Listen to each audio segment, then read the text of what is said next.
जीवम जीवम दव्वम जिणवरवसहेण जीर्णने दिष्ठम् देविन्दविन्दवन्दं वन्दे तं सर्वदा शिरसा।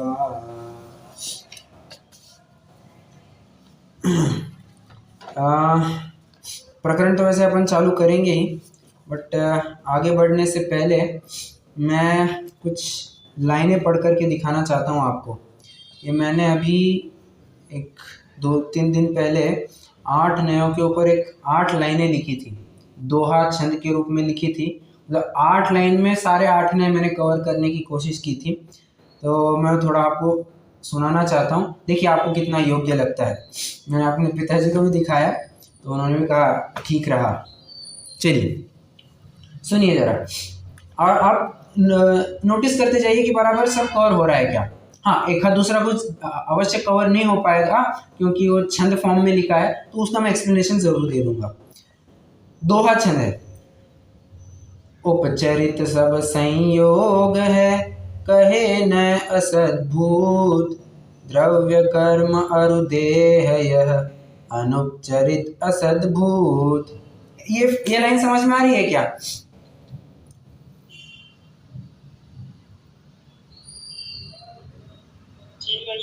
हाँ, उपचरित सब संयोग है, मतलब सारे संयोग कैसे उपचरित है। कहे नय असद्भुत, असद्भुत नय का भी कौन सा, ये उपचरित। तो पहला नय हो गया उपचरित असद्भुत व्यवहार नय, जो कि समस्त संयोगों के साथ संबंध स्थापित करके दिखाता है। ओके, तो मैंने विषय भी कवर कर दिया, नाम भी कवर कर दिया, विषय भी कवर कर दिया। अब दूसरी लाइन, द्रव्य कर्म अरु देह यह, अनुपचरित असद्भुत। अनुपचरित असद्भुत जो कि दूसरा नय है, ये द्रव्य कर्म और देह जो अपना शरीर है उसको विषय बनाता है। हाँ जी ना, यस, उसको विषय बनाता है। उसमें एक और बात आ जाती है, ये या एक संबंध भी बनाता है, हालांकि वो थोड़ा टेक्निकल पॉइंट हो जाता है। सामान्य रूप से अगर किसी को समझना हो तो द्रव्य कर्म और शरीर को सामने किया जाता है। ठीक है, अब अगली 2 लाइनें, उपचरित सद्भूत नय, तजो अशुद्ध परिणाम, अनुपचरित सद्भूत से, गुण अनंत गोदाम। देखिए तीसरा नय कौन सा है, उपचरित सद्भूत व्यवहार नय। ठीक है, उसमें विषय क्या आता है, जितने भी अशुद्ध परिणाम है, अशुद्ध में माइंड वेल, अशुद्ध और अर्धशुद्ध दोनों भी कंसिडर करना है। ठीक है, जो कि पूर्ण शुद्ध नहीं है वो सब अशुद्ध में चले जाएगा, तो फिर वो पूर्ण अशुद्ध हो या अर्धशुद्ध हो वो सभी उसमें कवर हो जाएगा। जितनी भी आपकी विकारी पर्याय हैं, विकारी भाव है, औदयिक भाव है, अपने क्या कहते हैं अर्ध विकसित पर्याय हैं, ये सब के सब तीसरे नय में आ जाएंगे। ठीक है, तो मैंने वो अशुद्ध परिणाम कह करके वो विषय कवर कर दिया। और चौथा नय, अनुपचरित सद्भूत से, गुण अनंत गोदाम। गुण भेद का जो विषय बनता है, ये चौथे नय का विषय बनता है, अनुपचरित सद्भूत व्यवहार नय। एक छोटा सा प्रश्न है, गुण भेद के साथ साथ और क्या कवर होता है चौथे नय में?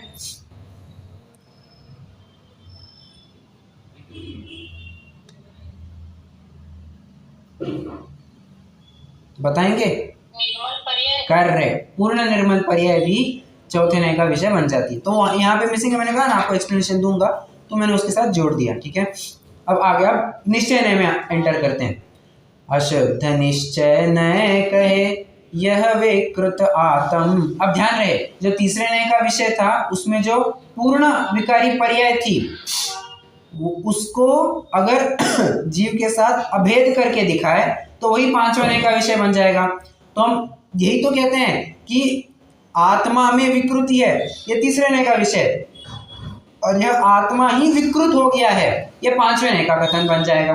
बराबर, तो मैंने यही कहा, यह विकृत आत्मा, सारी विकृतियां और आत्मा ये एक ही है, अलग अलग नहीं है। ये कहाँ से मिलता है, ये आपको 5वें नय के विषय में मिल जाता है। बराबर, और 6वां नय, होय शुद्ध तुम एक देश, बनो अंतरात्म। और अंतरात्मा अवस्था जो कि साधक अवस्था है, वहां पर तुम्हारा एक देश शुद्ध निश्चय हो जाता है। ठीक है, तो ये भी बात कवर हो गई। अब 7वां नय, निर्मल पर्याये अभिन्न, पूर्ण शुद्ध निश्चय। हालांकि साक्षात शुद्ध निश्चय चाहिए, साक्षात शुद्ध निश्चय मतलब साक्षात शुद्ध निश्चय नय में क्या आता है, निर्मल पर्याय ही आती है। जो चौथे नय में हमने निर्मल पर्याय देखी थी वो सातवें नय के विषय में भी आ जाएंगी, पर कैसे, अभिन्न रूप से। मैंने लिखा ना, निर्मल पर्याय अभिन्न, अभिन्न करके कथन किया, वो सातवें नय का विषय बन जाएगा। और लास्ट लाइन, मैं निगोदी अरु सिद्ध सम कहे आठमो नय। आठवां नय परम शुद्ध निश्चय ने क्या कहता है, मैं निगोदी अरु सिद्ध सभी समान है। कैसे, स्वभाव रूप से सभी समान है। ठीक है, तो 8 लाइन में 8 नय कितने हो गए, 5 मिनट में आपको मैंने बता दिए। ठीक है, तो 5 मिनट में अगर किसी को फटाफट 8 नय रिवाइज करने तो इतना रिकॉर्डिंग सुन लीजिए, आपके सारे 8 नय कवर हो जाएंगे, उसके विषय कवर हो जाएंगे, नाम भी कवर हो जाएंगे और आपको याद भी रहेगा। मैं इतनी गारंटी दे सकता हूँ। तो मैंने प्रयास किया है कि संक्षेप में कुछ हो जाए, तो आप उस प्रकार से जरूर। अब विस्तार करने के लिए तो अपन ने पूरा लेक्चर प्लेलिस्ट ही बना दी है जी। 5 मिनट में किसी को फटाफट समझना है तो ये समझ सकता है। ठीक है, चलिए अब आपने, मैं इसकी अलग से रिकॉर्डिंग भी डाल दूंगा। ठीक है, ये जो अपनी वर्तमान रिकॉर्डिंग है उसमें तो रहेगा ही, अलग से भी मैं इसको रिकॉर्डिंग करके अपने यूट्यूब पर डाल दूंगा, तो आप वहां से भी रेफर कीजिए। चलिए, हाँ अब आते हैं, ये मैंने क्यों पढ़ा है क्योंकि हाँ क्या क्या, हेलो, बहुत अच्छा था, बहुत अच्छा। अच्छा, बहुत सरस। ठीक है, ठीक है। नहीं, मैं वैसे सामान्य लघु प्रयास ही रहा था, मैंने सोचा। और वैसे विचार क्या हुआ, मैंने आपको कहा ना कि हमारी दादी जी भी अभी नयों का अभ्यास कर रही है, बहुत आनंद हुआ। अच्छा, एक और हर्ष की बात, उनको हमारे पिताजी ने सहज में कह दिया, चलो अब तुम्हारी एग्ज़ाम है। तो एग्ज़ाम के फॉर्म में क्या था, क्विज़िज़ में, जो आपको पता होगा, क्विज़िज़ के फॉर्म में क्विज़ बनाए थे। 2020 में जब लॉकडाउन लगा था तब क्या हमने लाइन लगा दी थी क्विज़ेस की। हमारे स्वाध्याय मंडल में इतने क्विज़ बनाए थे, मतलब बहुत ही सारे क्विज़ेस बनाए, उसमें 8 नयों का भी एक क्विज़ बनाया था। तो वो नयों की एग्ज़ाम दादी जी ने दी और बहुत अच्छा उन्होंने परफॉर्म किया। 40 क्वेश्चन थे, उनके लेवल से ऐसा विचार करें तो उन्होंने 25 क्वेश्चंस भी करेक्ट अटेम्प्ट किए। तो उनके हिसाब से, उनको भी ध्यान में रखते हुए मैंने ये 8 लाइनें बनाई, ताकि वो भी फटाफट कभी रिवाइज करना चाहे तो रिवाइज कर सकते हैं। तो उस हिसाब से मैं सोच रहा था, तो ये सहज ही में बन गया, अदरवाइज ये शायद ही बन पाता। फोटो भी डाल दीजिए, जी, मन करा तो पढ़ के भी अलग बात आती है। जी जरूर जरूर डाल दूंगा मैं, समझने के लिए। यस यस, जरूर डाल दूंगा मैं। ठीक है, अब कल हमने पहला अधिकार षड्द्रव्य पंचास्ति का अधिकार पूरा किया था, और कल के प्रकरण में तो हमने कुछ विशेष बिंदुओं के ऊपर ही चर्चा की थी। धर्म, अधर्म, आकाश काल और साथ ही साथ जीव और पुद्गल इनके बारे में भी विशेष चर्चा हुई थी। कल डॉक्टर साहब आपका एक प्रश्न था, डॉक्टर साहब मुझे सुन पा रहे हैं?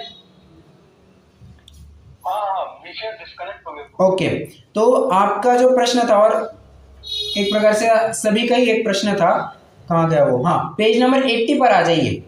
कल अपन जिस मुद्दे पर अटक गए थे, मैंने थोड़ा उस बारे में सोचा, थोड़ा सुनने की भी कोशिश की। मुझे ऐसा कंटेंट तो नहीं मिला कुछ सुन करके, बट मैंने जो सोचा मैं आपको थोड़ा शेयर करता हूँ। देखिए, मैं वो प्रकरण फिर से पढ़ता हूँ। अब इनके कायत्व का कथन किया जाता है। किनका? जो 5 द्रव्य थे ना, देखिए ये काल की चर्चा चल रही है। काल अस्तित्व है किंतु काय नहीं। बचे हुए 5 द्रव्य अस्थि भी है, काय भी है, इसलिए उन्हें अस्थिकाय कहा जाता है। तो उनके अस्थि पने की स्थिति तो ऊपर के प्रकरण में कर दी। याद आ रहा है, अपन ने देखा था कि कार्य परमात्मा रूप से उत्पाद, कारण समय सार का व्यय, कार्य समय सार का उत्पाद, कारण समय सार का व्यय, याद आ रही है, अपन ने देखा था। और दोनों में समान रूप जो परमात्मा तत्व है उस रूप से द्रव्य। अरे हाँ या ना?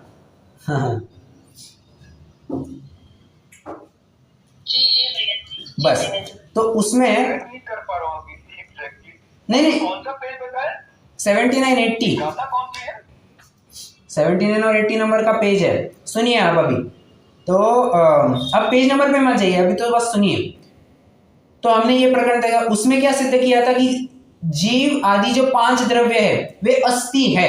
ये एक प्रकार से आपको जो छठवा जो काल द्रव्य वो भी अस्थि है। ठीक है, तो सबके अस्तित्व बने की सिद्धि की थी। उत्पाद व द्रव्य होते हुए भी सभी सतरूप बने रहते हैं, अस्थि रूप बने रहते हैं, यहाँ पर सिद्धि की बराबर। अब आगे कायत्व का प्रकरण आ गया। अस्थि काय का प्रकरण चल रहा है तो अस्थि पने की सिद्धि हो गई। अब काय का प्रकरण आ गया। तो काय में हमने ये पढ़ा था, मैं लाइनें पढ़ता हूं। अब इनके कायत्व का कथन किया जाता है।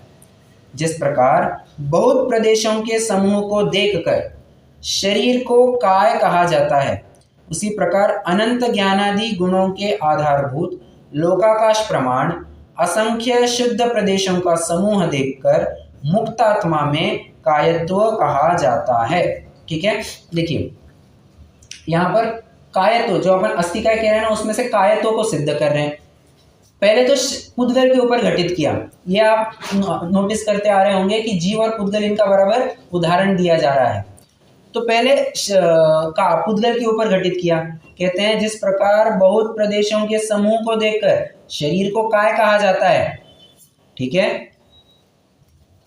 शरीर काय मतलब होता है शरीर, और शरीर होता है बहुप्रदेशी, इसलिए काय मतलब बहुप्रदेशी, ये अपन ने देखा था। ठीक है, अब दूसरी बात जीव के ऊपर भी घटित कर रहे हैं। कैसे?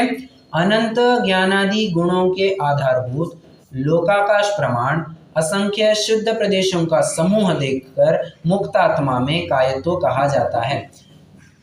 आपका प्रश्न क्या था कि कायत्व ये अनंत गुणों से कहीं लिंक्ड होना चाहिए, यही प्रश्न था। इसका कुछ तो रेलेवेंस होना चाहिए। ये था कि ये इसको गुणों को क्यों हाईलाइट कर रहे हैं प्रदेशों में? देखिए ये क्वेश्चन करेक्ट। तो बात इतनी है, यहाँ पर बस विशेषण जोड़ दिया है। कल मैं नहीं कह पाया था। आप इतना समझ लीजिए, कायत्व का प्रकरण आएगा तो उसका सीधा संबंध प्रदेशों के साथ ही होगा। तो जो अपन ने बताया कि ना असंख्य शुद्ध प्रदेशों का समूह, असल में कायत्व तो उसी से सिद्ध होता है।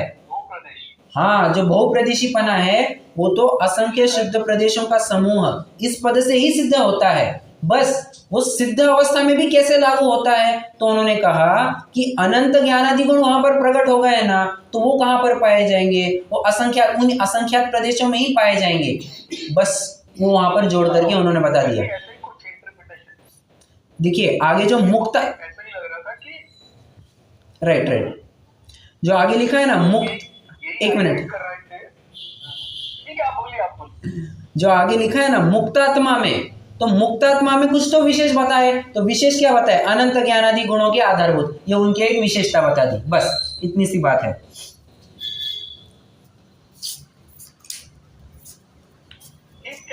वही चीज लग रहा था मुझे भी, प्रदेश को हाईलाइट करने के लिए अनंत गुण उसमें ऐड कर दिए, बस दैट इज द मीनिंग। मत शायद तो उससे सिद्ध हो ही रहा है बहुप्रदेशी। नहीं, हाँ वो तो हो ही गया। आप जीव में भी मतलब सिद्ध भगवान में भी कैसे घटित होता है उसके लिए अगली लाइन डाल दी है। मैं तो उसके ऊपर बात कर रहा हूं।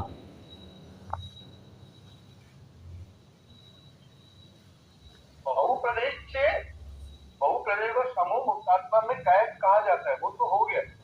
और गुण उसके आधारभूत है, अनंत गुण है वो, और वो प्रदेशों में ही होंगे। नहीं, आप फिर नहीं समझ पाए। देखिए जिस प्रकार बहुत प्रदेशों के समूह को देखकर शरीर को काय कहा जाता है, एक प्रकरण हो गया। अब इसको बाजू में कर दीजिए। ये शरीर की अपेक्षा बात कर दी, पुद्गल की अपेक्षा बात कर दी, अब जीव की अपेक्षा बात कर रहे हैं। उसी प्रकार अब दूसरा प्रकरण, उसी प्रकार अनंत ज्ञानादि गुणों के आधारभूत लोकाकाश प्रमाण असंख्य शुद्ध प्रदेशों का समूह देखकर मुक्तात्मा में कायत्व कहा जाता है। तो यहाँ पर सिद्ध भगवान के ऊपर से लागू कर रहे हैं। कैसे? असंख्य प्रदेशों का समूह कहा तो बहुप्रदेशी पना वहां पर सिद्ध हो गया, परंतु मुक्तात्मा मतलब सिद्ध भगवान की बात चल रही है। तो सिद्ध भगवान में कुछ तो विशेषता बताए, तो कह दिया अनंत ज्ञानादि गुणों के आधारभूत, ये उनकी एक विशेषता जोड़ दी। तो इस प्रकार से जीव के ऊपर भी घटित करके दिखाया। एक पंक्ति उन्होंने शरीर के ऊपर लगा दी, अर्थात पुद्गल के ऊपर लगा दी, एक जीव के ऊपर लगा दी।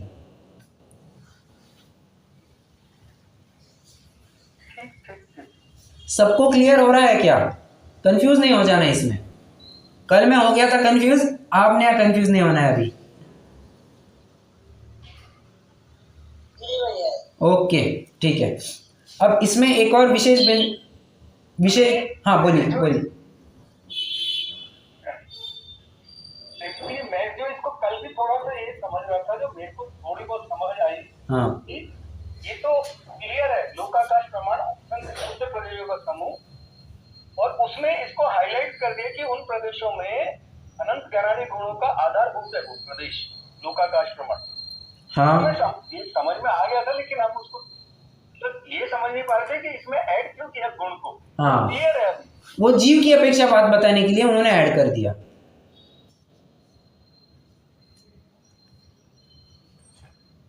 इनको यही लग रहा था कि उसको और हाईलाइट करने के लिए किया है। Right right right. जीव को बताना है ना, इसलिए अनंत गुण, करेक्ट उनका आधारभूत उत्तर प्रदेश। Correct correct. ठीक है। अब एक पॉइंट और, कल हमने ये, अब आइए पेज नंबर 79 पर फिर से आ जाइए थोड़ा सा, ठीक है। वहां पर क्या देखा था, अव्ययवाद अनंत सुख आदि, एकदम लास्ट पैराग्राफ में पढ़ रहा हूँ, फोर्थ लास्ट लाइन, अव्ययवाद अनंत सुख आदि अनंत गुण की व्यक्तता रूप कार्य समयसार का उत्पाद, रागादि विभाव रहित परम स्वास्थ्य रूप कारण समयसार का व्यय। अब कल हमने अर्थ क्या देखा था, कारण समयसार मतलब फिर से एक बार बताइए जरा, कारण समयसार का व्यय मतलब कारण समयसार क्या देखा था, करेक्ट, संसार अवस्था ये देखा था, ठीक है, यस। आप समयसार में जाएंगे तो आपको कारण समयसार का अर्थ क्या मिलेगा, जब अध्यात्म में जाएंगे तो कारण समयसार मतलब क्या मिलेगा, अरे वो शुद्ध द्रव्य मिलेगा जिसका आधारभूत बना, जिसके आधार से तुम मोक्ष अवस्था को प्राप्त करोगे।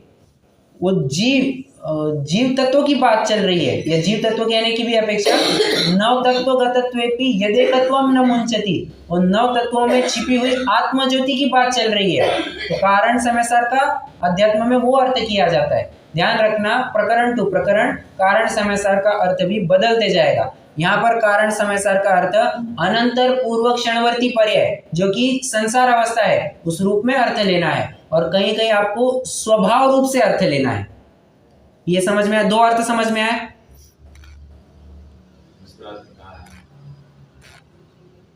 कौन सा कारण समयसार को कार्य समयसार करें, ऐसा बोल रहे हैं आप?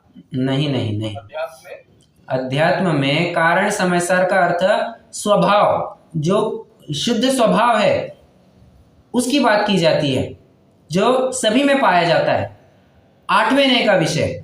और यहां पर जो कारण समयसार का अर्थ किया है वो अनंतर पूर्व क्षणवर्ती पर्याय अर्थात संसार अवस्था को ध्यान में रख करके किया है। ऐसे दो अर्थ है,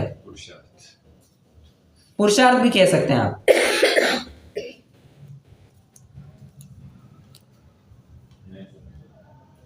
किसी को नहीं समझा, मैं फिर से बताता हूं, सुनिए, ध्यान से सुनिए। अरे वो छंद की मत है, एक जीव कारण, देखिए एक, हाँ पूजन की लाइन है ना, जीव कारण परमात्म त्रिकाल वही है अंतस्तत्व खंड। मतलब ये किसकी लाइन है जरा ये तो बताइए पहले।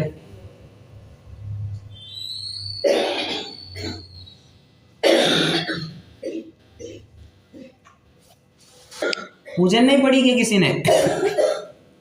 दरवाजा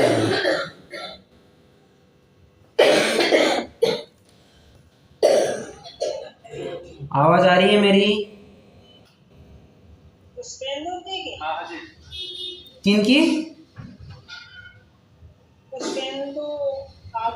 अरे नहीं नहीं नहीं, वो नहीं,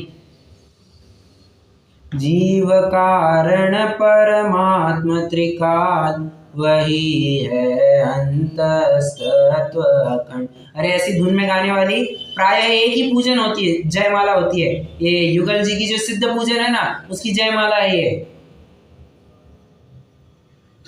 ठीक है।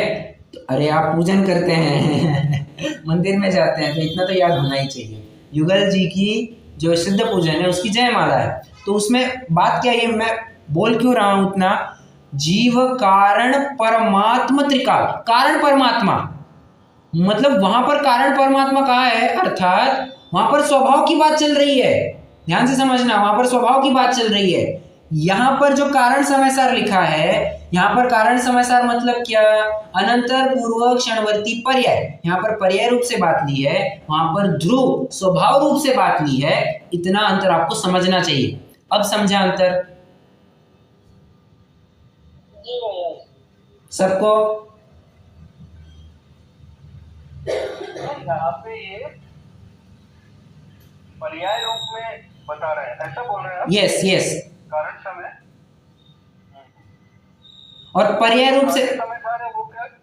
सुनिए एक मिनट, कारण समय सर पर्याय रूप से भी कौन सी, अनंतर पूर्व क्षणवर्ती पर्याय वो वाली लेना।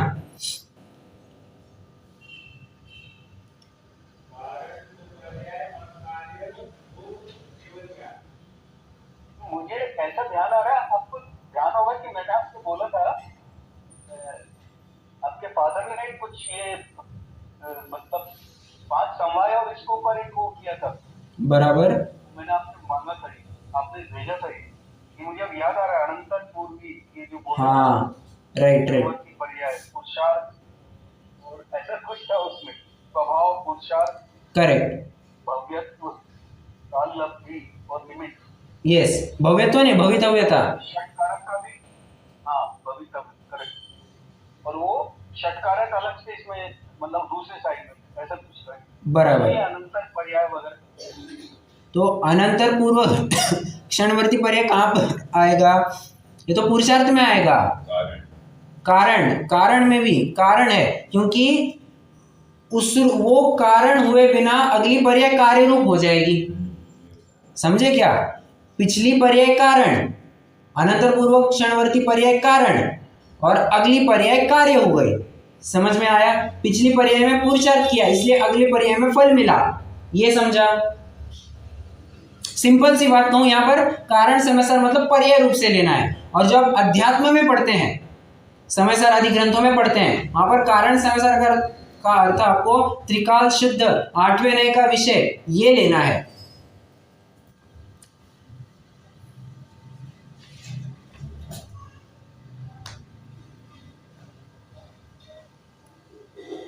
मैं मानता हूं कि आपकी क्वेरी सॉल्व हो गई होगी। वो एकदम से ये पॉइंट जब भी आता है ना, हाँ, every time we get a explanation, लेकिन ये दोनों इंटरचेंज भी हो रहे हैं ना, इसलिए वी आर लॉस्ट, इसमें बिल्कुल उल्टा हो रहा है, हाँ राइट, इसलिए प्रॉब्लम हो जाती है। करेक्ट तो होती है, बट देखिए अपेक्षा उसी को तो कहते हैं यहाँ पर अपेक्षा अलग है, वहां पर अपेक्षा अलग है, ठीक है। तो ये बातें हो गई, मुझे कुछ विशेष बिंदु चर्चा में लाने थे आज, मतलब जो अपन ने प्रकरण पढ़ा था।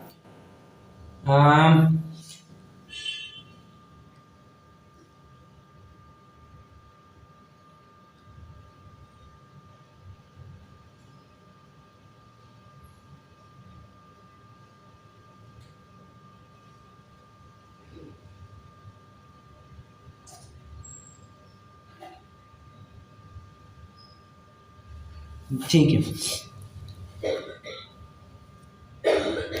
ये आपने प्रश्न पढ़ा क्या, जब 27वीं गाथा में की टीका मैंने आपको पढ़ने को गई थी, ये आपने प्रश्न पढ़ा क्या, मूर्त ऐसे पुद्गलों में तो भेद है, उसमें विरोध नहीं है, परंतु अमूर्त और अखंड आकाश द्रव्य में भेद कल्पना किस प्रकार संभव है, ये आपने प्रकरण पढ़ा। कितने जनों ने टीका पढ़ी 27वीं गाथा की, मैंने आपको होमवर्क के रूप में दी थी।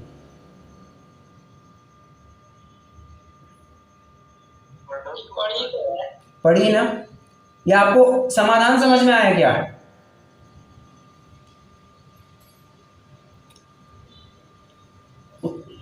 उसके समाधान में इतनी बात की गई है, अगर आकाश के अगर ऐसे भेद विचारने लग जाएंगे तो प्रत्येक वस्तु के लिए उसका अलग सा आकाश ऐसा डिफाइन करना पड़ेगा। जैसे बाल्टी है तो बाल्टी आकाश, कपड़ा है घड़ा है तो घट आकाश, पट है तो पट आकाश, ऐसा अलग अलग विभाग कल्पना करनी होगी तो वो योग्य नहीं रहेगी। तो उन्होंने कहा कि ऐसे भेद तो संभव ही नहीं है, आकाश एक अखंड द्रव्य ही है। देखो ना, प्रश्न में ही गलती है, अमूर्त और अखंड आकाश द्रव्य में भेद कल्पना। अरे अखंड में तुम भेद कल्पना कैसे कर सकते हो? ठीक है, चलिए अब इस प्रकार ये अधिकार पूरा हुआ। अब हमारा प्रकरण आता है चूलिका की तरफ। पहले तो मैं आपको बता दूं चूलिका होती क्या है। सामान्य रूप से पहले आप बताइए चूलिका का अर्थ क्या है, या चूलिका इस शब्द का मतलब क्या है?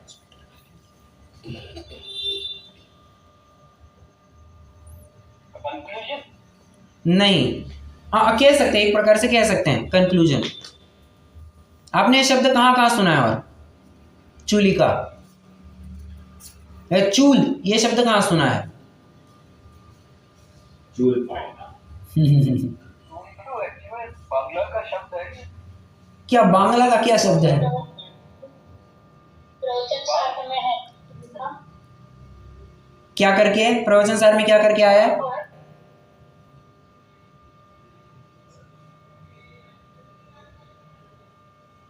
कोमल जी?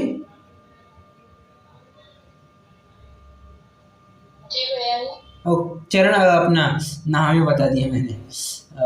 प्रवचन सार में क्या करके आया है शब्द? वो उतना याद नहीं है लेकिन सुना है मैंने। चरणानियोग चूलिका, ऐसा मैंने। करेक्ट, चरणानियोग सूचक चूलिका। तो ये शब्द आपने पॉइंट जरूर पकड़ा था।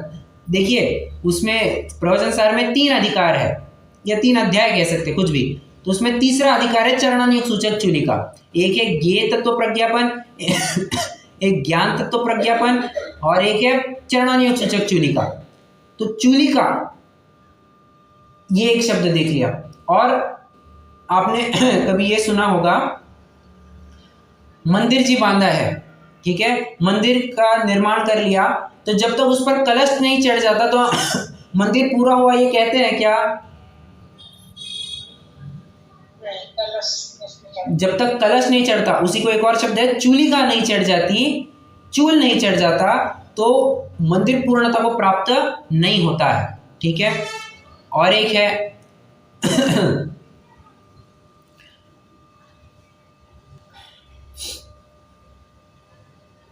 चूली का एक और शब्द हमने कहीं पढ़ा है क्या? एक तो हमने सामान्य व्यवहार में देख लिया, दरवाजे में, हाँ व्यवहार में शायद दरवाजे में भी कहते हैं ना, चूल आ गया, इसको कुछ ऐसा मेरे को याद आ रहा है। अपने लोग पहले कुछ ऐसा बोलते थे दरवाजे में। ये मेरे ज्ञान में नहीं है, ये कुछ नई बात हो सकती है।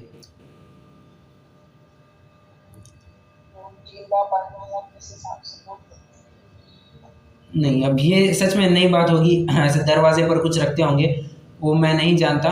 किंतु आपने ये सुना है क्या, मेरू पर्वत कितने योजन का है? सुमेरु पर्वत, हाँ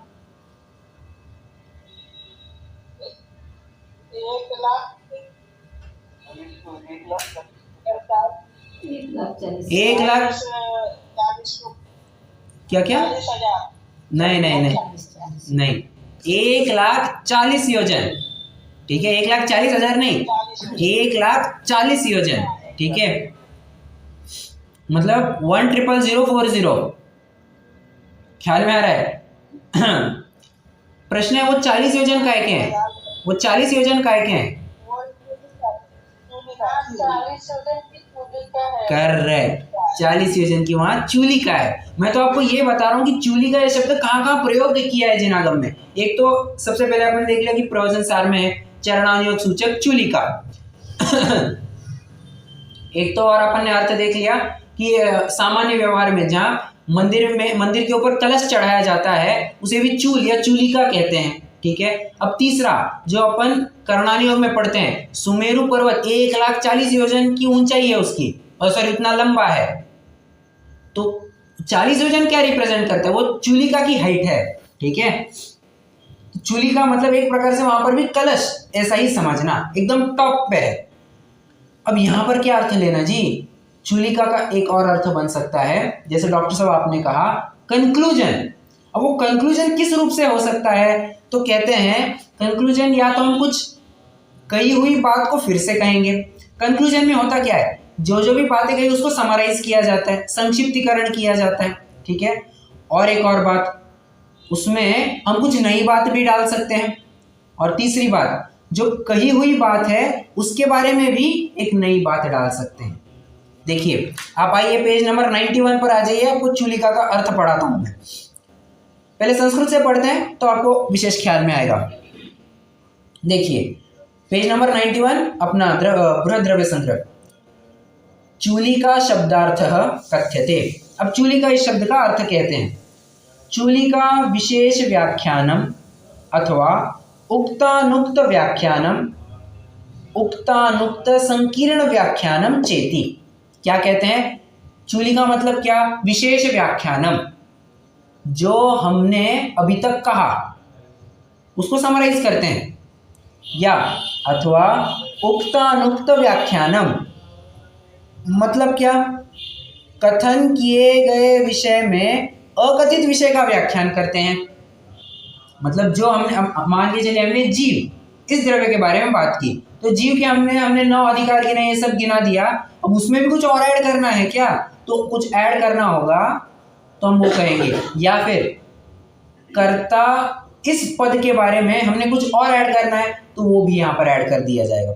मैं क्या कहना चाह रहा हूँ, कथित विषय में अकथित व्याख्यान करना, मतलब जो टॉपिक हमने कवर किया है उसके बारे में जो पॉइंट्स बताए थे उसमें कुछ और एडिशनल पॉइंट्स बताना, ठीक है। तथा नहीं कहे गए विषय के मिश्र व्याख्यान को चूलिका कहते हैं। क्या कहा, फिर से एक बार, किसी पदार्थ के विशेष व्याख्यान को 1 प्लस कथन किए गए विषय में अकथित विषय के व्याख्यान को 2 प्लस कहे गए तथा नहीं कहे गए विषय के मिश्र व्याख्यान को चूलिका कहते हैं। 3 बातें यहाँ पर आ जाती है। आपको ये छोटा सा क्वेश्चन एक परिभाषा के रूप में पूछ लिया जाएगा, चूलिका का अर्थ बताइए, तो आपको ये अर्थ बस 3 लाइनें हैं, आपको ये 3 लाइनें याद होनी चाहिए।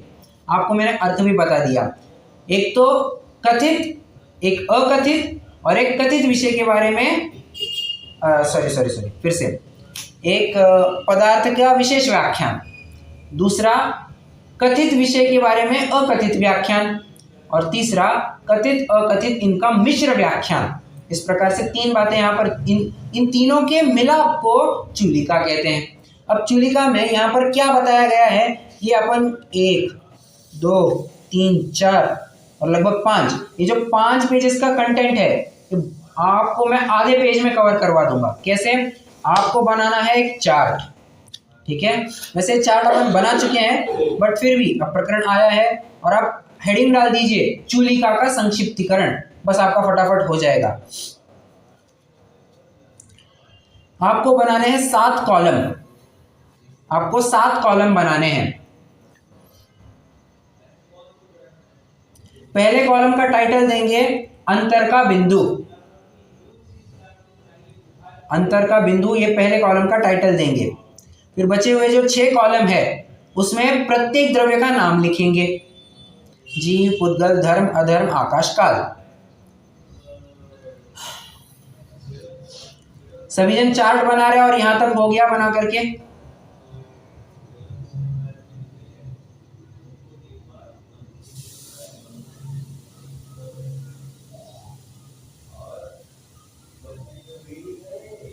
हाँ या ना, ओके ओके। अब हम देखने वाले हैं यहाँ पर चूलिका में कुछ एक बिंदु बताए गए हैं जिनके माध्यम से द्रव्यों का विभाजन किया गया है, कि एक विशिष्ट बिंदु के माध्यम से इस अनुसार द्रव्यों का विभाजन किस प्रकार होगा। फॉर एग्जाम्पल, एक एग्जाम्पल देता हूं मैं जैसे चेतन, तो चेतनपना की अपेक्षा कितने द्रव्य चेतन कहलाएंगे,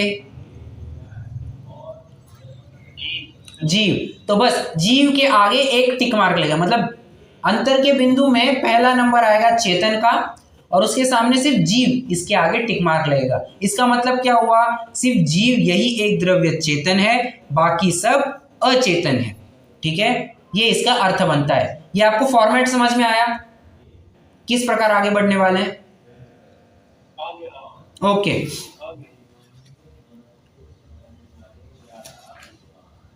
चलिए अब मैं आपको चुलिका में एक एक पद कराता हूं। ठीक है, चुलिका का प्रत्येक पद कराऊंगा मैं, आपको ये नहीं लगना चाहिए कि कुछ छूट गया है, सब करा देंगे। यहां पर वैसे आचार्य देव ने 2 गाथाएं लिख दी है।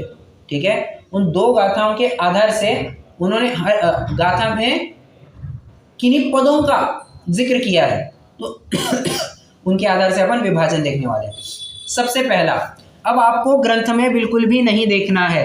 क्या कहा, ग्रंथ में आपको बिल्कुल भी नहीं देखना है। मैं जहां बोलूंगा आपको सिर्फ वो अंतर का बिंदु मतलब वो पद लिखना है और आगे टिक मार्क लगाते जाना है। ठीक है, सबसे पहला पद परिणामी।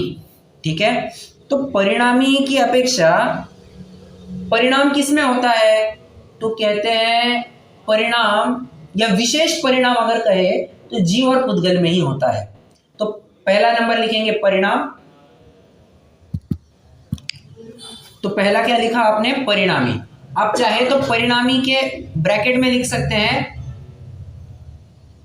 व्यंजन पर्याय। ठीक है, व्यंजन पर्याय इतना लिख सकते हैं। तो कहते हैं व्यंजन पर्याय में परिणाम किन किन द्रव्यों के पाया जाता है, तो कहते हैं सिर्फ जीव और पुद्गल, इन दोनों ही द्रव्यों की, सिर्फ इन 2 द्रव्यों की ही व्यंजन पर्याय बदलती हुई पाई जाती है। बाकी धर्म, अधर्म, आकाश काल, इनकी व्यंजन पर्याय बदलती नहीं है। क्यों, क्योंकि इनकी हमेशा से त्रिकाल रूप से स्वभाव व्यंजन पर्याय ही होती है। ठीक है, व्यंजन पर्याय मतलब क्या, बिना देख के बताइए। विभाव व्यंजन पर्याय माने क्या, जिससे द्रव्य का कोई ना कोई आकार होता है। करेक्ट करेक्ट, प्रदेशत्व गुण के परिणामन को, प्रदेशत्व गुण के परिणामन को व्यंजन पर्याय कहते हैं। ठीक है, अब वो स्वभाव रूप हो सकती है या विभाव रूप हो सकती है। तो कहते हैं धर्म, अधर्म, आकाश काल, इन 4 द्रव्यों के तो हमेशा त्रिकाल रूप से स्वभाव व्यंजन पर्याय ही होती है। तो मतलब उनमें तो कभी चेंज आने से रहा, इसलिए उनको व्यंजन पर्याय की अपेक्षा अपरिणामी बता दिया। और सिर्फ जीव और पुद्गल, इनकी ही व्यंजन पर्याय बदलती है। कैसे बदलती है, अरे जीव जब संसार अवस्था में होता है तो उसकी विभाव व्यंजन पर्याय होती है, जब सिद्ध होता है तो उसकी स्वभाव व्यंजन पर्याय हो जाती है। उसी प्रकार पुद्गल में जब वो परमाणु रूप से होता है तब उसकी स्वभाव व्यंजन पर्याय होती है, जब स्कंद रूप होता है तो विभाव व्यंजन पर्याय पाई जाती है। सिंपल सी बात है।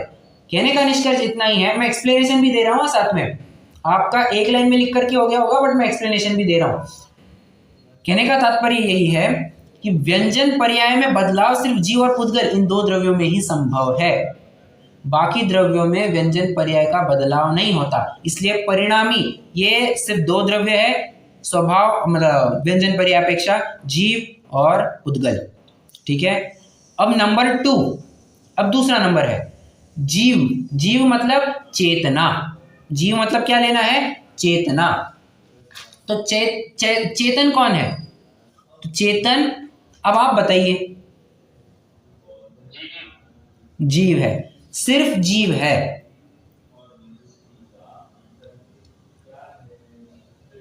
ठीक है, बाकी सब अचेतन। ये इसमें कुछ विशेष एक्सप्लेन करने वाली बात थी नहीं। मुत्तम मतलब अमूर्तपना, मूर्तिक अमूर्तिक, आप चाहे तो ये लिख लीजिए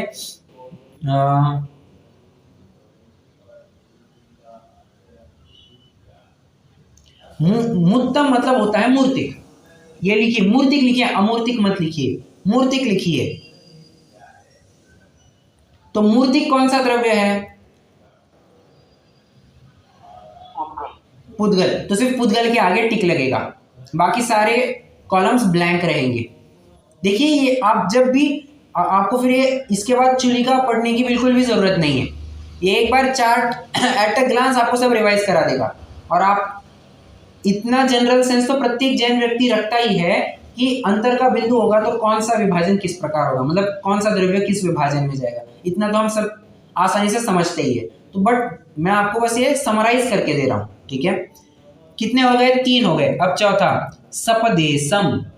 सपदेशम मतलब सप्रदेशी अर्थात अस्तिकाय। अस्तिकाय पने की बात चल रही है यहाँ पर, या फिर काय पने की बात चल रही, ठीक है। तो काय कितने, कायवान या बहुप्रदेशी कितने होते हैं? कितने होते हैं बहुप्रदेशीपना? करेक्ट। तो नंबर 4 लिखेंगे बहुप्रदेशीपना या बहुप्रदेशी, कुछ भी लिख सकते हैं। जीव, पुद्गल, धर्म, अधर्म, आकाश, सबके आगे टिक लगेगा, काल के आगे टिक नहीं लगेगा।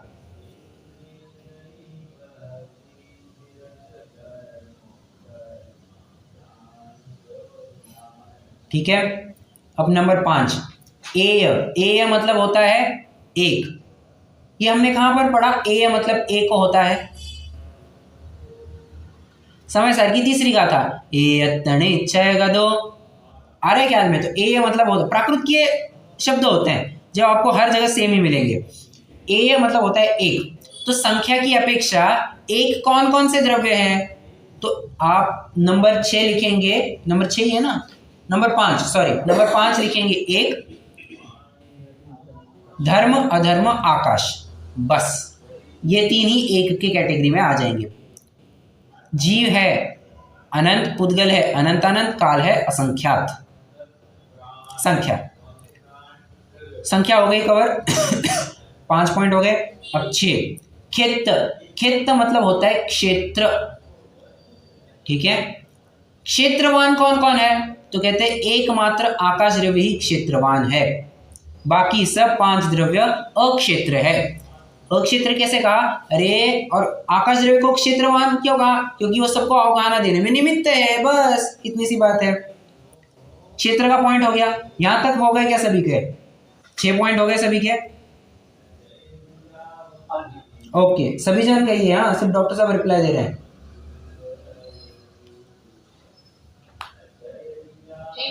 ओके, बहुत अच्छा। अब 7वां क्रियाय मतलब क्रियावान, या ऐसे लिख सकते हैं क्रियावती शक्ति, इतना भी लिखा तो भी चलेगा। क्रियावान या क्रियावती शक्ति, कुछ भी लिखिए। अब आप ही बताइए इसमें क्या उत्तर आएगा, किसके आगे टिक लगेगा? करेक्ट, बहुत अच्छा। जीव और पुद्गल इन दोनों के आगे टिक लग जाएगा, ठीक है। 8वां नित्यम मतलब नित्य। अब कौन से द्रव्य नित्य है? तो कहते हैं धर्म, अधर्म, आकाश, काल।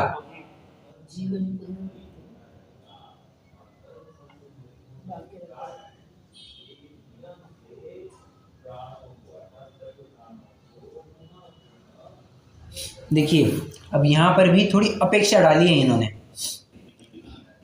देखा जाए तो नित्य तो प्रत्येक द्रव्य है, नित्य तो प्रत्येक द्रव्य है, और अनित्य भी प्रत्येक द्रव्य है। कैसे? अरे उस द्रव्य अपेक्षा से देखोगे या उस वस्तु अपेक्षा से देखोगे, वस्तु अपेक्षा तो प्रत्येक द्रव्य नित्य है, बराबर, और प्रत्येक वस्तु परिणमन कर रही है, उस अपेक्षा से अनित्य कहा, ठीक है। तो यहाँ पर ऐसा बोल कैसे डाल दिया नित्यम? तो यहाँ पर कह रहे हैं, यहाँ पर नित्यम मतलब लेना है पर्याय की समानता, ठीक है। तो पर्याय की समानता ये धर्म, अधर्म, आकाश, काल इन्हीं में पाई जाती है। मतलब उनका परिणमन ये सिमिलर जो पिछली पर्याय में परिणमन था उसी प्रकार का परिणमन वर्तमान की भी पर्याय में, उसी प्रकार का परिणमन अगली पर्याय में भी रहेगा। मुझे बताइए धर्म द्रव्य पिछले समय में क्या कर रहा था? गति हेतु तो कर रहा था, स्थिति हेतु तो में निमित्त था।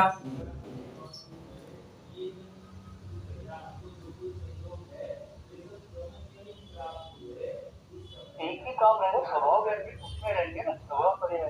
करेक्ट। तो पिछली पर्याय में भी गति हेतुत्व, वो पिछली पर्याय मतलब जो अभी अभी पर्याय बीत चुकी, वर्तमान की पर्याय में भी गति हेतुत्व, अगली पर्याय में भी गति हेतुत्व, मतलब त्रिकाल रूप से गति हेतुत्व। मुझे बताइए उसमें कभी शुद्ध अशुद्धपना पाया जाता है? मतलब गति हेतुत्व कभी अशुद्ध परिणाम कर रहा है, कभी शुद्ध परिणाम कर रहा है, ऐसा कभी होता है?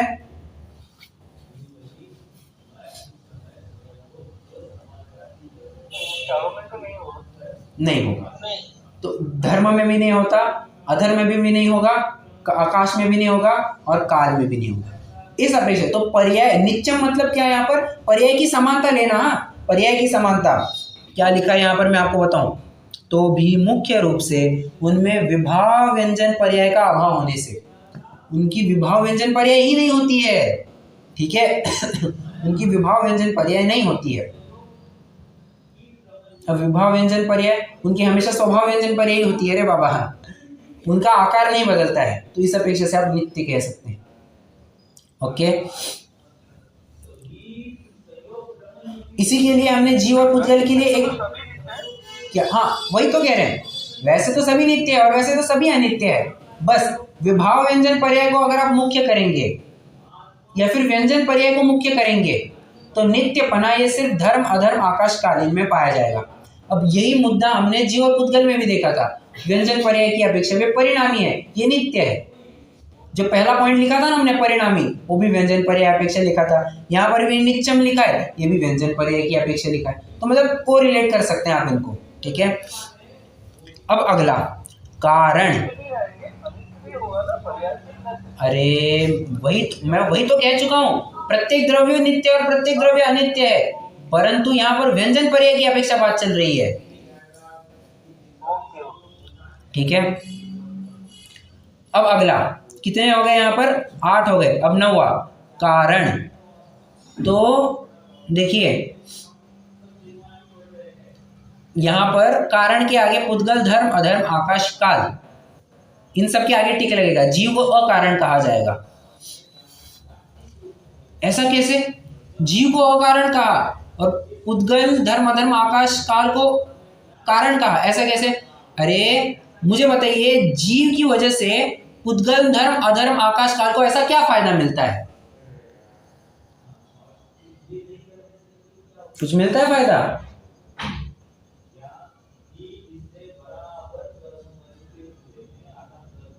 अरे नहीं मिलता।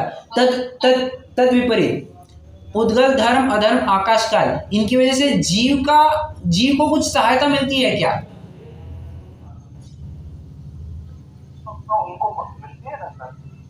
Yes, correct. पुद्गल का भी जीव के ऊपर उपकार है क्या? किस माध्यम से उपकार है? हाँ क्या है वो? सुख दुख जीवित मरणोपग्रहाश्च, ये शरीर का पुद्गल का जीव के ऊपर उपकार है। क्या कहा? सुख दुख जीवित मरणोपग्रहाश्च, ये तत्व सूत्र के 5वें अध्याय को सूत्र देख लेना चाहिए। ये पुद्गल का उपकार है। गति स्थित्युपग्रहो धर्माधर्मयोर उपकार। अब धर्म अधर्म की बात करोगे तो गति और स्थिति में उपकारी ये धर्म अधर्म होते हैं, ठीक है। आकाशस्यावगह, और आकाश द्रव्य ये अवगाहना देने में, और काल द्रव्य ये परिणमन में निमित्त। मतलब पुद्गल धर्म अधर्म आकाश काल ये जीव के लिए सहायक है, किंतु जीव इनके लिए किसी प्रकार सहायक नहीं होता है, कारणीभूत नहीं होता है, इसलिए जीव अकारण है और बचे हुए 5 द्रव्य कारण है, ठीक है। अब कत्ता में क्या लेंगे? कर्ता ये सिर्फ जीव द्रव्य होता है,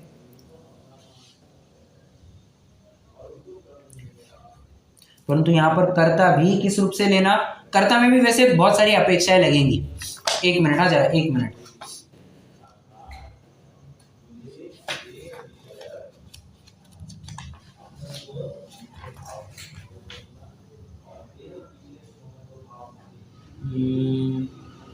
हाँ ठीक है। अब कर्ता के साथ साथ आप चाहे तो भोक्ता भी ले लीजिए, कोई दिक्कत वाली बात नहीं है। तो कर्ता कॉमा भोक्ता, आप ये दोनों लिख सकते हैं एक ही इसमें। तो कर्ता कहा तो जीव अपने स्वयं के सुख दुख को भोगता है, मतलब स्वकीयकृत सुख दुख को भोगता है, प्लस पुद्गलकृत, पुद्गलकृत में क्या वैसे नहीं कह सकता, बाहर में जो संयोग उसके जुड़े हुए हैं उनसे संबंधित सुख दुख का भी आप अज्ञान की वजह से कहिए वो अनुभव करता है, उसका वेदन करता है। मतलब स्व के सुख दुख का वेदन तो करता ही है, उस पुद्गल संबंधी भी सुख दुख का वेदन कर सकता है। ये अज्ञान है उसका, परंतु करता है। ठीक है, देखिए कैसे, अरे स्वयं का अस्तित्व उसने पर में माना, तो क्या मानता है, ये पर का सुख दुख भी मेरे से ही जुड़ा हुआ है। अब मुझे बताइए, पुद्गल में ऐसा कभी सुख दुख होता है क्या कि वो जीव का सुख दुख जरा बांट लेवे? धर्म में होता है क्या कि वो जीव का सुख दुख जरा बांट लेवे? नहीं होता है। ये जीव ही भूल करता है कि मैं अपना सुख दुख तो देख ही रहा हूं, मैं दूसरे का भी सुख दुख देख रहा हूं, तो इसलिए सिर्फ जीव को कर्ता भोक्ता कहा है। बाकी पुद्गल, धर्म, अधर्म, आकाश काल, ये सिर्फ स्वयं के कर्तृत्व का स्वयं के कर्ता होते हैं, पर के कर्ता नहीं होते हैं। ये जीव तो स्वयं का कर्ता बनता ही है और दूसरों का भी मैं करता हूं ऐसा मानता है। ठीक है, तो कर्ता और भोक्ता में सिर्फ जीव को लिया गया है।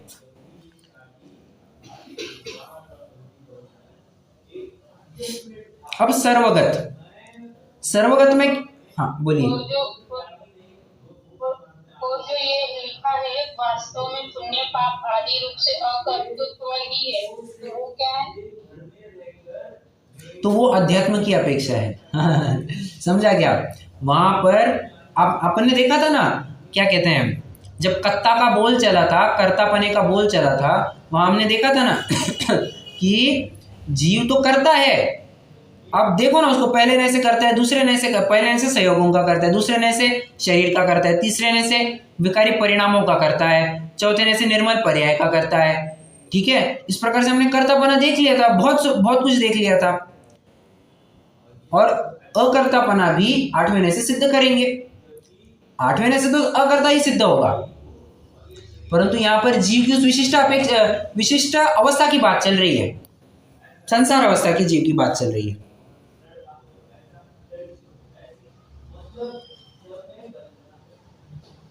हाँ, उसमें भी फिर आप जोड़ना चाहे तो जीव शुद्ध परिणामों का भी करता है, ये भी लगा सकते हैं, क्योंकि भले आदमी जब अपन अशुद्ध परिणामों का करता कह रहे तो शुद्ध परिणामों का करता कहेंगे ही सही, बराबर है। परंतु मैंने जो स्पष्टीकरण दिया ना, वो थोड़ा अशुद्ध पर्याय को ध्यान में रखते हुए दिया। शुद्ध पर्याय का तो करता होगा ही, नो डाउट।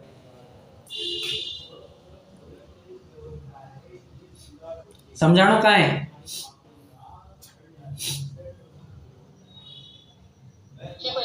ओके, अब अगला सर्वगतम। सर्वगतम मतलब होता है सर्वगत। सर्वगत कौन कौन है जी? तो कहते हैं सबसे पहले आकाश तो सब जगह फैला हुआ है। ठीक है, अब मुझे बताइए काल द्रव्य सर्वगत है या नहीं है? है या नहीं है? काल द्रव्य भी सर्वगत कहा जाएगा। ठीक है, अच्छा, धर्म सर्वगत है या नहीं है?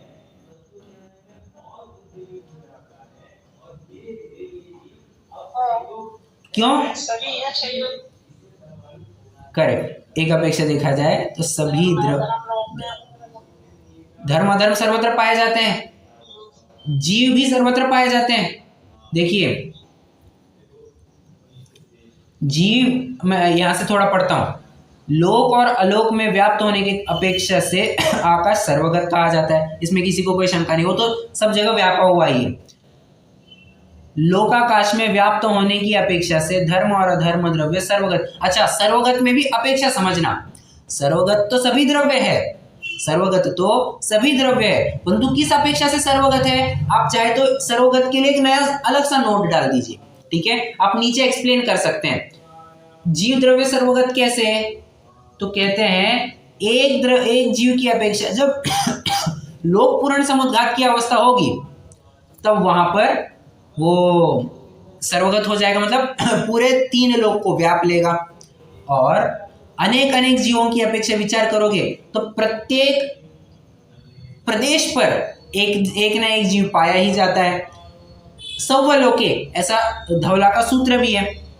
इससे बात सिद्ध होती है कि एक जीव की अपेक्षा लोक पूर्ण समुद्घात में सर्वगत है और अनेक अनेक जीवों की अपेक्षा पूरे लोक में हर समय में सर्वगत है। ठीक है, तो जीव द्रव्य की बात हो गई आकाश द्रव्य की बात हो गई।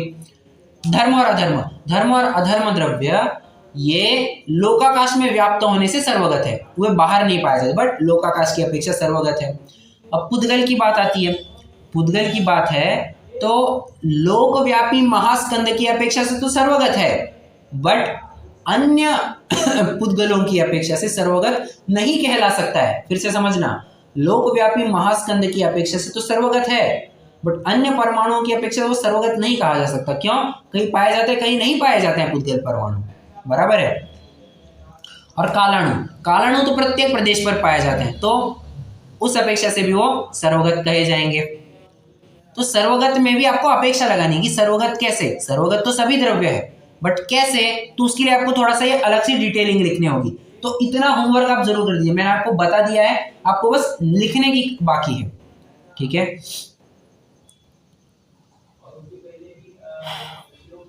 इधरम ही पवसे, पवेसे मतलब यद्यपि सर्वद्रव्य व्यवहार से एक क्षेत्र अवगाह होने से एक दूसरे में प्रवेश करके रहते हैं तो भी निश्चय से चेतना आदि अपने अपने स्वरूप को नहीं छोड़ते हैं।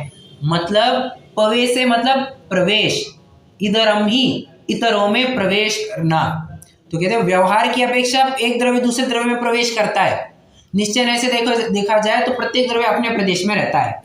ठीक है, क्या कहा जाएगा? जीव ने शरीर में प्रवेश किया, यही कहा। जब जन्म होता है मतलब क्या? जब माता के गर्भ में जीव आता है तब क्या कहा जाता है? शरीर में प्रवेश किया, बराबर है। तो व्यवहार की बात तो यही चलेगी, परंतु देखा जाए तो शरीर अपने प्रदेशों में रहता है, जीव अपने अपने स्वयं के प्रदेशों में रहता है। ठीक है,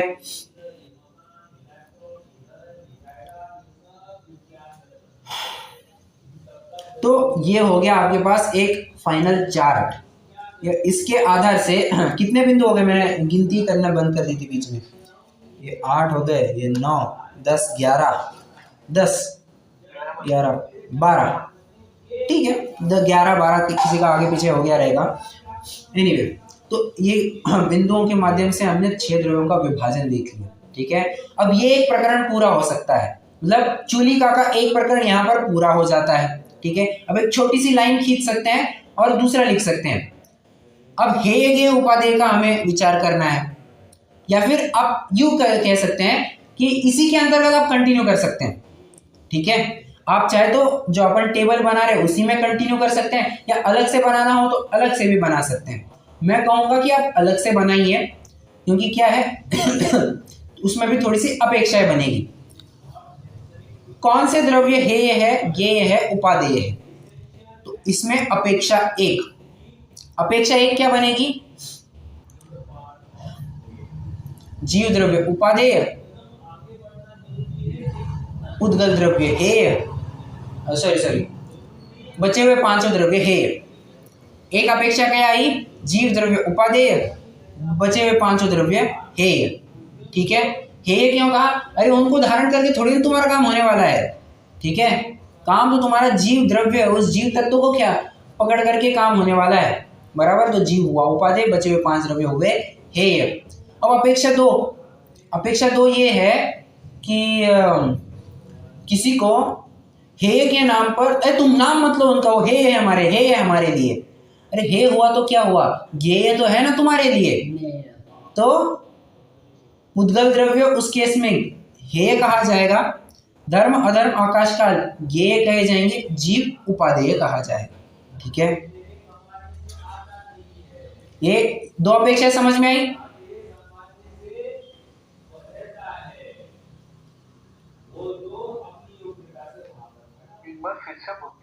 फिर से बोलते हैं, एक काम करते हैं, यहां से पढ़ते भी हैं थोड़ा तो आपको और ख्याल में आएगा। इसके पश्चात पुनः 6 द्रव्यों में हेय उपादेय का स्वरूप विशेष विचार करते हैं। वहां शुद्ध निश्चय नय से शक्ति रूप से सर्व जीव शुद्ध बुद्ध एक स्वभावी होने से उपादेय है। इतना तो समझ लीजिए, जीव आपको हर अपेक्षा में उपादेय मिलेगा और पुद्गल आपको हर अपेक्षा में हेय ही मिलेगा, ठीक है। और व्यक्ति रूप से पंच परमेष्टि उपादेय, ठीक है, उनमें भी पंच परमेष्टियों में भी अरहंत और सिद्ध ये दो ही उपादेय हैं। इन दोनों में भी निश्चय से सिद्ध ही उपादेय है और परम निश्चय से तो भोगाकांक्षादि रूप समस्त विकल्प जाल रहित परम समाधि काल में सिद्ध समान शुद्ध स्वशुद्धात्मा ही उपादेय है। अन्य सर्वद्रव्य हेय है, यह तात्पर्य है। देखिए, जो अपेक्षा एक देखी थी ना हमने, वहां पर जीव उपादेय, बचे हुए पांचों द्रव्य हेय, ये देखा था, जो कि यहाँ पर बताया गया है ग्रंथ में, चूलिका में ये बताया गया है। अब मैं दूसरी अपेक्षा भी बता रहा हूँ। किसी को धर्म अधर्म के नाम पर बड़ा अटपटापन लगता है कि यार तुम उनका नाम भी मत लो, तुम उनका नाम कैसे लेते हो। उनका कहा भले आदमी वो हेय हो गए, वो तुम्हारा बिगाड़ थोड़ी ना कुछ कर रहे हैं वो तो परिणामते द्रव्य में बस निमित्त रूप होते हैं, ठीक है। तो वो तो ज्ञेय ही हुए ना। तो जीव हुआ उपादेय, पुद्गल हुआ हेय और बचे हुए चार द्रव्य हुए ज्ञेय। आप ये दूसरी अपेक्षा भी लगा सकते हैं, कोई दिक्कत नहीं है।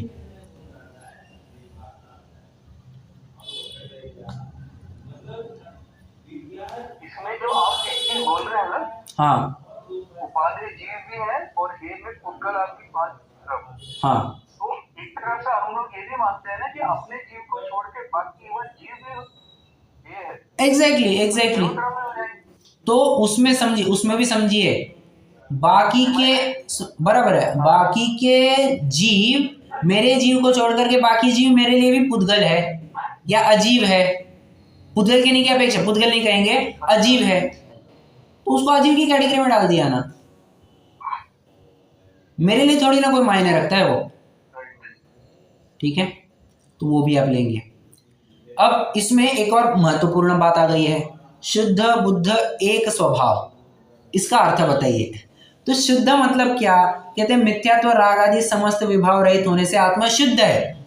शुद्ध मतलब क्या होता है? प्योर, जिसमें मलिनता ना हो, निर्मल हो, ठीक है। तो यही बात कह रहे हैं, मिथ्यात्व राग आदि समस्त विभाव रहित होने से आत्मा शुद्ध कहलाता है। और बुद्ध मतलब क्या? बुद्ध मतलब होता है ज्ञान। तो कहते हैं केवल ज्ञान आदि अनंत गुणों से सहित होने से बुद्ध कहलाता है, ठीक है। एक अस्थिपरक परिभाषा बता दी, एक नास्तिपरक परिभाषा बता दी। शुद्ध बुद्ध का लक्षण सर्वत्र इस प्रकार जानना। हो गया। मेरे ख्याल से आपका लगभग 5 से 1 पेज में चूलिका का अर्थ कवर हो गया होगा, वो चार्ट हो गया होगा, ये उपाधि का विभाजन हो गया होगा, और शुद्ध बुद्ध एक स्वभाव वाला इसका भी अर्थ हो गया होगा। मतलब 1 पेज में आपका पूरी चूलिका कवर होगी। ये होती है समराइज करने की टेक्निक, ठीक है। किसी को इसमें यहाँ शंका, प्रश्न? आज 1 घंटा ऊपर कैसे हो गया समझ में ही नहीं आया। मुझे नहीं लगता कोई प्रश्न होना चाहिए। फाइन, तो अभी हम रुक जाएंगे। कल से अपना नया अधिकार चालू होगा। कौन सा? दूसरे अधिकार का नाम क्या है? बिना देखे बताइए।